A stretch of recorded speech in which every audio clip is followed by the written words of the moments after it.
Está prevista para hoje uma nova reunião do grupo de trabalho que discute o convênio 100, aquele que trata da isenção e redução de ICMS sobre produtos e insumos agropecuários.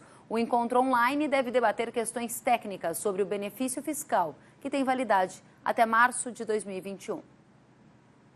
O Sindicato Nacional das Indústrias de Matérias-Primas para Fertilizantes quer que o Convênio 100 seja revisado e busca apoio dos secretários de Fazenda dos estados para que os importados e os nacionais tenham a mesma alíquota.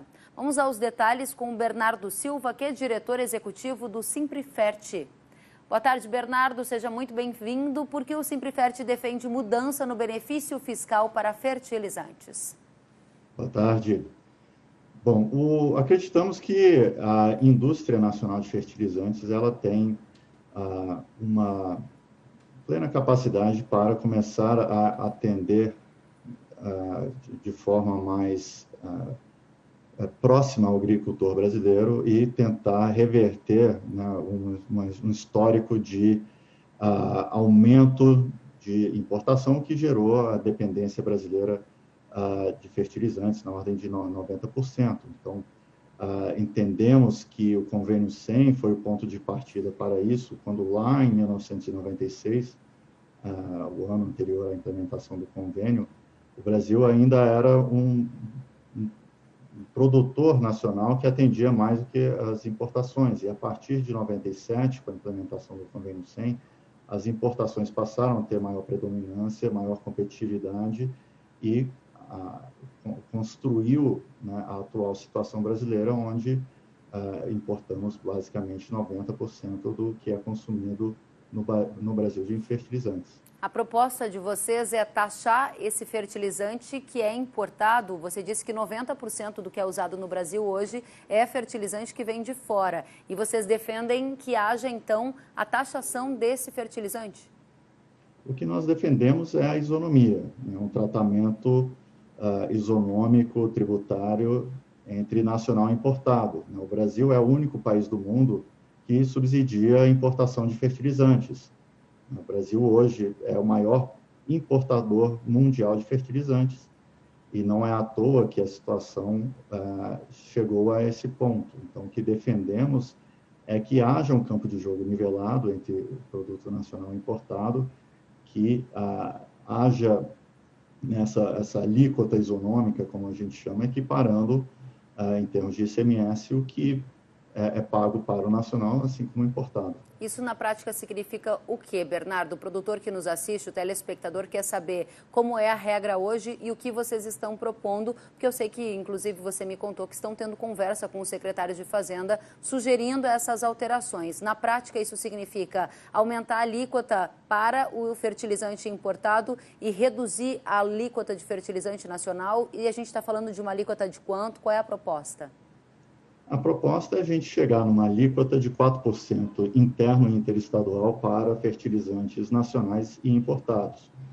Hoje, no país, em função do Convênio 100, a alíquota interna para a maioria dos estados, há algumas exceções, como Sergipe e Bahia, São Paulo, a partir de janeiro, mas, em sua grande maioria, há uma isenção de tributação de ICMS interno e as alíquotas interestaduais variam entre 4,9% e 8,4%. Acontece que, por uma determinação, né, uma norma da OMC, as importações pagam o mesmo ICMS da alíquota do Estado, da alíquota interna do Estado importador. Então, por exemplo, né, se um produtor agrícola do Mato Grosso importa o seu fertilizante da China, ele paga ICMS para esse produto importado na mesma proporção que é implementada a alíquota interna. Então, como grande parte das alíquotas internas para fertilizantes é zerada, esse produto entra com ICMS zero, enquanto que, vamos supor, o produtor nacional de fertilizantes lá em Minas Gerais fabrica esse fertilizante para Mato Grosso, pagando essa alíquota interestadual de 4,9%, 8,4%, dependendo do destino e o tipo de produto. Bernardo, e qual é o benefício dessa estratégia que você apresenta? Eu gostaria de saber, porque me parece que no efeito de curto prazo é um aumento de custo de produção para o setor produtivo, que é um grande importador de fertilizantes, certo? Qual é a vantagem, qual é o benefício dessa mudança proposta? A nossa proposta, ela foi construída pensando como criar uma condição onde todos consigam sair ganhando, né? Então, seja o Estado arrecadando mais, equilibrando as suas contas, seja o produtor nacional de fertilizantes conseguindo investir mais no país, produzir mais no país, gerando renda, emprego nacionalmente, quanto o agricultor, né? Um estudo que nós fizemos indica que, para algumas das principais commodities, o aumento no custo total do agricultor variaria entre 0,50% e 0,70%, não chegaria a 1%. E aí, com as melhorias das eficiências de mercado, haveria uma compensação desse pequeno ajuste no custo do produtor, né, tendo algumas externalidades positivas de se buscar um fornecedor interno, né, seja, por exemplo, a previsibilidade de entrega. Vimos durante a pandemia a China, que é um grande fornecedor de fertilizantes no Brasil, privilegiando o fornecimento interno versus a exportação. Países como Rússia, outros países do norte da África e Oriente Médio, que são altamente voláteis, poderiam, né, em algum momento, ter aí uma quebra de fornecimento, e também reduz aí os riscos da volatilidade cambial, né? Então, o produto importado, ele sempre tem a cotação em dólar e por aí vai. Então, os benefícios são mais amplos do que apenas um ou outro. Muito bem.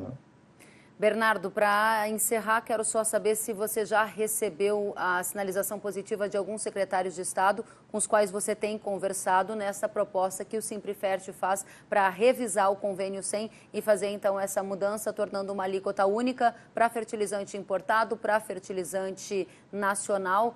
Alguns já sinalizaram que concordam e que vão levar essa argumentação também para as reuniões? Temos conversado bastante com a grande maioria dos estados onde nós produzimos, né? E todos eles têm eles entendem a proposta, entendem a necessidade, acham que tecnicamente é possível, e estamos buscando soluções para viabilizar isso. Agora, existem outros estados que estão liderando de fato, seja Sergipe, por exemplo, que tem uma exploração do gás natural lá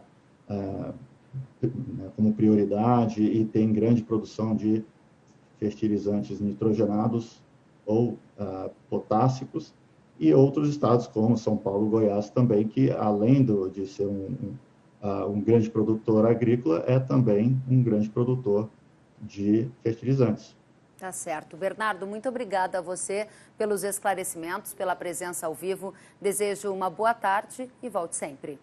Obrigado, muito obrigado pela oportunidade. Uma boa tarde. Obrigada a você também.